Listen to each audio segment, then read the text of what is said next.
Welcome to the Living the Dream podcast with Curveball. If you believe, you can achieve.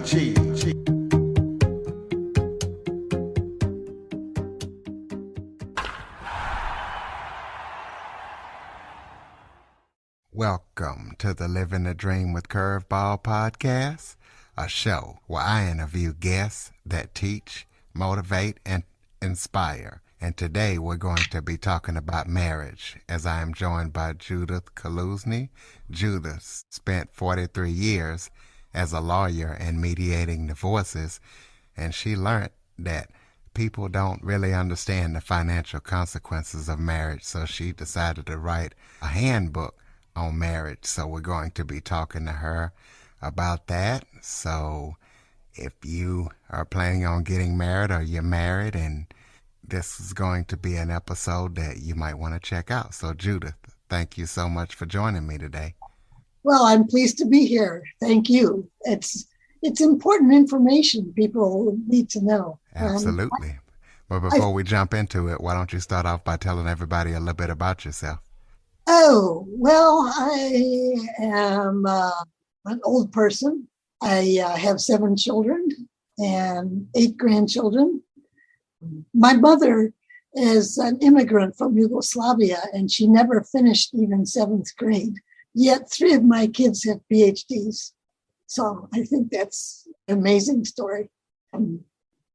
I was born in Illinois, grew up most of my life in Wisconsin, and then moved to California at my then husband's behest in 1964. And I've been here ever since. So, and then I went through divorce myself in 1973. And at that time, I had no college degree and no full-time work experience. And I said to a friend of mine who was mother of some of the kids in the carpool, she was a lawyer, I said, Anita, what am I going to do? And she says, you can go to law school. So I did. But I tell you, at that time, it was a lot less expensive than it is now. And anyway, so I immediately after law school, started getting calls from women who wanted a woman lawyer. Oh, and my first office, that was what had so much good karma, Curtis. There was a woman, that lawyer who my daughter had consulted for some discrimination in high school. And she called me up after the notices came out that I had passed the bar. And she said, I see that you passed the bar. I'm willing to share my office with you, and 4 days a week for half the rent. She worked the 4 days with her father's law office in Los Angeles. And I'm in Orange County. In any case, so 4 days a week and half the rent at that time was $75 a month. So that was certainly an easy start. In any case, after I had been doing divorces, or as California calls it, dissolution of marriage, which some people pronounce disillusion, a friend of mine had taken mediation training. She was a sociologist, and but you can't make a living as a sociologist as such unless you teach. So she asked me to be her attorney consultant in her mediation sessions. And I soon grew to really like the process. And then I started sitting in the whole sessions. And then I started taking mediation training. And not long after that, I gave up going to court. I devoted myself exclusively to doing divorces through the mediation process. And so, in any case, some years ago, I was reading Michael Pollan's book, The Omnivore's Dilemma, which is the story of 4 different meals, starting with fast foods and ending with a 100% natural meal. So for that last one, he collected yeast from the air in San Francisco. He collected plants for a salad from Golden Gate Park. And he got a hunting license to shoot a boar for the entree, a wild pig. And he reported that he had to take a 14-hour class and pass a 100-question test to get a hunting license. And I thought, Well, to get a driver's license, you have to study a little book and pass a 20-question test and have an eye test and a road test. To get a marriage license, what? Where were your mother and father born? And give me $56. So that's how I decided to write the marriage license handbook, which includes a test at the end, 40 multiple choice questions and 10 true false. And well, tell us about what people don't understand about marriage and what you have noticed, why you decided to write the book, basically, in your experience over the years. Yes, well, the main thing seems to be a lack of understanding of community property. There are 12 states in this country that are community property states. And in California, marriage does not wipe out your separate property. Many people assume that the minute they get married, that everything they own, it becomes community property. That's just not true. And somehow those ideas get passed along through the media. For example, there was one movie with George Clooney and Catherine Zeta-Jones, where he was a notorious womanizer, and she determined to catch him, and she did. And after they got married, she says, "Now everything you own is half mine." Not true, but so that's one of the things. The other thing that people, I think, fail to realize is that the marriage contract, at least in California, results in a fiduciary relationship. Fiduciary means you deal with the other person with highest good faith and fair dealing. Your bank is a fiduciary for your money. So the state of California takes that obligation very seriously. And there are, many a divorce, one spouse has to pay back the other for a breach of that fiduciary relationship.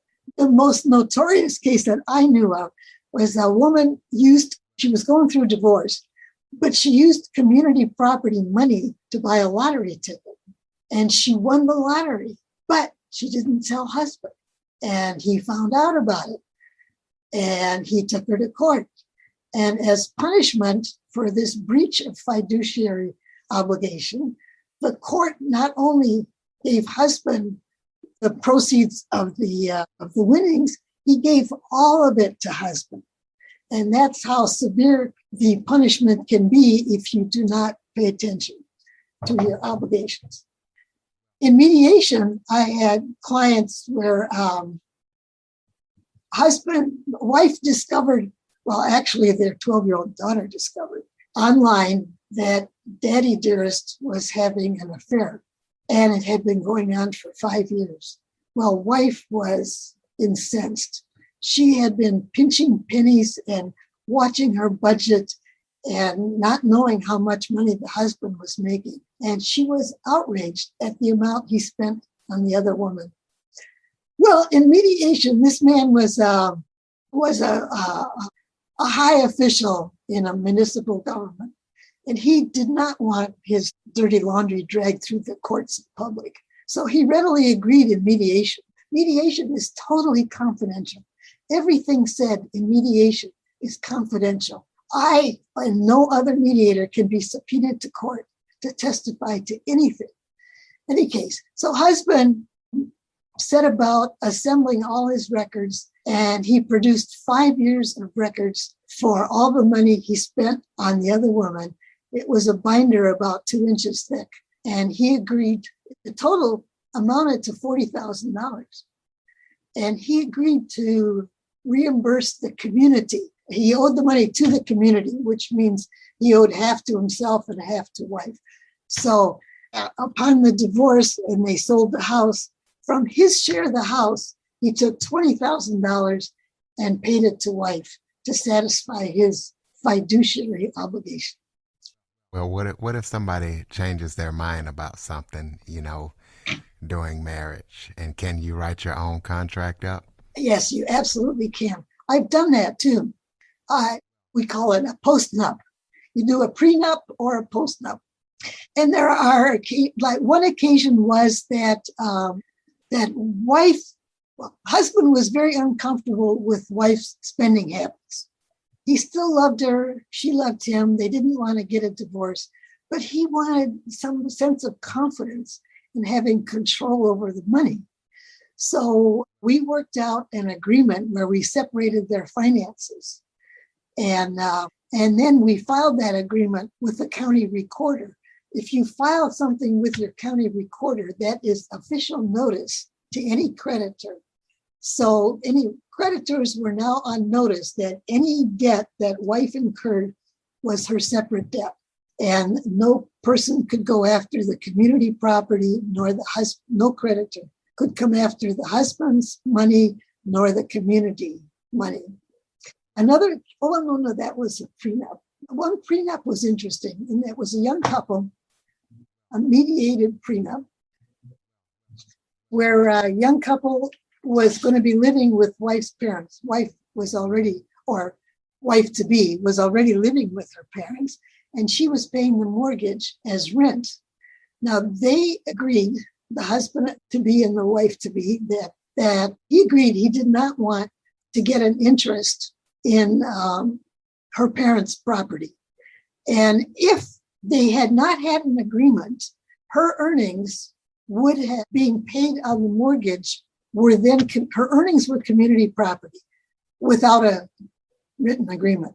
And the community property paying for the parents' mortgage would have given the community, namely husband and wife, an interest in that property. So to avoid that, we did an agreement where we separated their finances and made it clear that money that she paid from her earnings as rent would not give any person an interest in the property, except the parents, of course. Post-nup. Yeah, there was another woman that I had done a regular divorce for years before. She had established a business 11 years before, and it was a thriving business. And she told me that at the time, she had wanted her business to be her separate property and to remain her separate property. And she had consulted a lawyer, and the lawyer said, "Oh, no, it will be community property." And that was not true. She and husband could have written an agreement and kept her business as her separate property. So that's a very important principle that people should know. Well, is domestic violence grounds for getting a divorce? No, it is not. No, it's grounds for getting restraining orders, but it's grounds for excluding the violent person from the home, but it's not grounds for divorce. In the state of California, there's very limited grounds for divorce. One is, or the main one is, irreconcilable differences. And that's just, we don't get along. And there's no questions asked by the court what those irreconcilable differences are. And the other is divorce. It would be what we used to call insanity. And I think they call it now inability to make rational decisions, something like that. What's the difference between annulment and nullity? Hopefully I got those terms right. Yes, annulment and nullity, yes. They are related. And if you want to file for any three, well, actually, even splitting up a partnership, it's the same form in California. You just check a different box. A nullity is a declaration by the court that no marriage ever existed.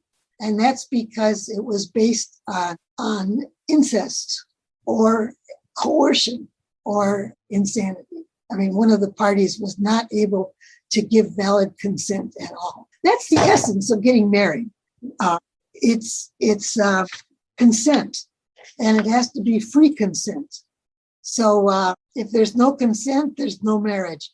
And that's when a court would declare a nullity. And annulment is based on fraud. And that's when a person getting married didn't know something significant about their spouse. It was concealed. And if, let's say, if you had known this fact, you would not have married that person. And it's not easy to prove that in courts. And one of the things concealed would be involving having children. Say a person gets married and before marriage they've talked about having children, but one of them has been sterilized, a tubal ligation or vasectomy, and they don't tell the other person. That's grounds for an annulment. I think also getting married, as say a foreigner comes to this country and they get married solely for the purpose of attaining citizenship. That's a fraud, and that's grounds for annulment. And those are the two main things I can think of offhand. Okay, well, tell us how we can pick up your book. Do you have any websites, any upcoming projects that you're working on that people need to know about? Well, I marketed the book 2 weeks ago at the Anaheim Convention Center at a bridal exposition. And so I've signed up for 2 more expos, one in Pasadena, July 17th, and then, Burbank, July 17th, and then in Pasadena, August 8th. Yeah, I do have a website, and it is marriagelicensetest.com. And I also have old websites. I have my old mediation websites, which is just judithkaluzny.com. And there's a lot of information on that still. It's posted still, but with a caution in red letters that I am no longer a practicing lawyer, and this is not legal advice. It's posted for information only.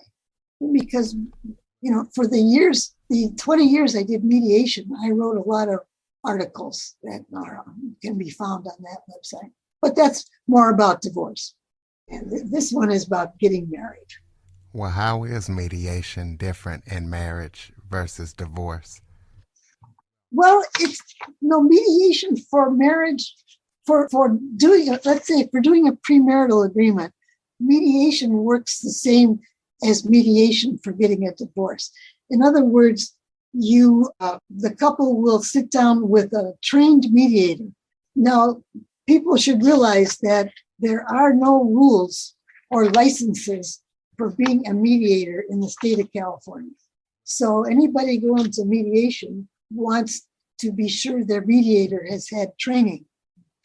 In any case, the mediator provides information and helps you learn to listen to each other. And the mediator will help to focus on one issue at a time, so you're not just wandering all over the place. And then the mediator will help clarify issues by asking each of you questions, help you understand each other. And one of the interesting things in the process of mediation is that one person can make a proposal to the other, and then the other responds with a counter proposal. And so you come to an agreement by an exchange of various proposals. That's kind of an interesting way to proceed. And so the mediator then will help you turn your final proposal into a decision for the future. Now, a mediator then can write up your premarital agreement, and then you both sign it. And I would suggest you record it with a county recorder. And in a divorce, a mediator can write up your final agreement, but preparing the paperwork that needs to be filed with the court, a judgment needs to be filed with the court. The divorce agreement, the property settlement, does not need to be filed with the court. And in fact, the best practice is do not file the settlement agreement with the court. And the reason is that a good settlement agreement will be very detailed. It will tell each and every bank account and pension and define who will be the owner of that account or pension, or what becomes of each item of property. That's public information. Filing in court, the court records are public information. So you don't want that information in a public record that anybody could walk in and look at and get your information. So paralegal or a lawyer who is a mediator will convert the essential portions of your settlement agreement into a judgment. And the essence of a divorce is that a judge has to sign a paper that says you're single again. If you have a written agreement, a written judgment, the best practice to avoid either party having to go to court is that the judgment will be the signature of both husband and wife will be on that judgment, and each of their signatures are notarized. If that's done, everything can be done by mail. You do not need to go to court. If you have a written agreement signed by both husband and wife, a judge has nothing to say about what's in that judgment. A judge is obligated to sign that judgment. So, okay. Now if you have an agreement but only one person signs it, say the petitioner, in California, the person who files the divorce is called petitioner. The other person is called the respondent. This was a change in the 1970s for family law. Family law was then became a separate part of the court system. Before that, it was just a civil action where one party was a plaintiff and the other a defendant. Well, the Governor's Family Law Commission said they wanted to make it a non-adversary process. Unfortunately, as one client pointed out to me, there's a summons that goes with the petition. And right under the respondent's name, to the respondent, and then the name is typed in, there's a black box under there that says, "You have been sued," which seems hardly non-adversarial to me. But in any case, the respondent does not need to file a written response. If the respondent does not file an answer or the written response, then the petitioner proceeds by a default action. And in a default, then that person will need to go to court to testify basically that during the course of the marriage, certain differences have arisen between us. Those differences have caused a complete breakdown of the marital relationship. And that's the essence of the testimony you need for a judge to grant a divorce. So, ladies and gentlemen, it sounds like the moral of this story is, if you're going to get married, first of all, make sure you love each other and you plan on being together to death do your part, and make sure you understand all the rules and regulations in your state. Judith, I'd like to thank you for coming on and spreading your expertise, and hopefully this will make people do their research before they tie the knot. Can I say one last thing? Sure, go ahead. My book contains a list of things to think about in deciding to get married, and secondly, the personal relationship, and secondly, a list of things you might want to think about to include in a written agreement. So, absolutely. So go pick up that book. Please be sure to follow, rate, review, share this episode to people who might be thinking about getting married, or even married people. Share it to everybody. And Android listeners, go to the Google Play Store and download the Living the Dream with Curveball podcast app. For more information on the Living the Dream podcast, visit www.djcurveball.com. Until next time, stay focused on living the dream.